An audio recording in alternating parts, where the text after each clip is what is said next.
Good morning, and welcome to World in 5, your trusted source for comprehensive coverage of today's most pressing events, delivered with accuracy, integrity, and insight. A remarkable collection of items once owned by members of the British royal family, including dresses and handwritten notes by the late Princess Diana, has fetched over £4 million at an auction in California. The sale featured more than 200 pieces and was described by auctioneers as the largest collection of Diana's personal belongings since her charity auction 2 months before her tragic death in 1997. We have Shelby reporting on this. The highlight of the auction was a magenta silk and lace off-the-shoulder evening dress designed by British designer Victor Edelstein, which Diana wore in London and Germany in 1987. This dress sold for an impressive $910,000, £720,000, exceeding its original lower estimate by 4.5 times. Edelstein also designed the famous navy blue gown Diana wore while dancing with John Travolta at the White House in 1985. The auction, titled Princess Diana's Elegance and a Royal Collection, was held on June 26 at the Peninsula Beverly Hills in Los Angeles and featured creations by Diana's favorite designers including Edelstein, Caroline Charles, and Catherine Walker. Another standout item was a midnight blue strapless gown by Murray Arbide, which Diana wore twice in 1986 and to a Royal Opera House performance of Cinderella in 1987. This gown sold for $780,000, £617,000, nearly 4 times its lower estimate. Back to you, John. Thanks for that update. Nike has announced an unexpected 10% drop in quarterly revenue, attributing the decline to increased competition from newer brands like On and Hoka. This news caused Nike shares to plummet more than 12% in after-hours trading, potentially resulting in a $15 billion loss in market value if the trend continues. We have Anthony reporting on this. The world's leading sportswear company also informed investors about weakening demand in international markets, particularly in China.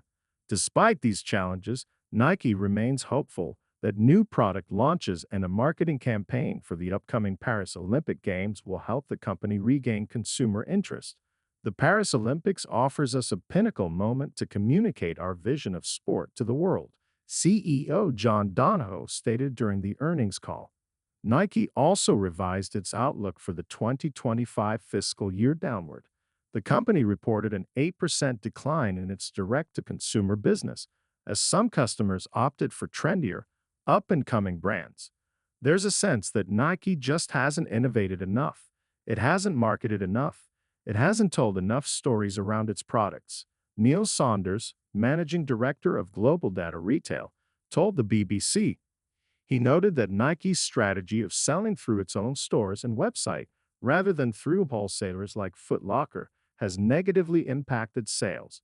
Back to you, Bella. Thanks for that update. Workers at Tata Steel have been informed that the company is considering halting operations at the Port Talbot plant by July 7 due to a strike by the trade union Unite.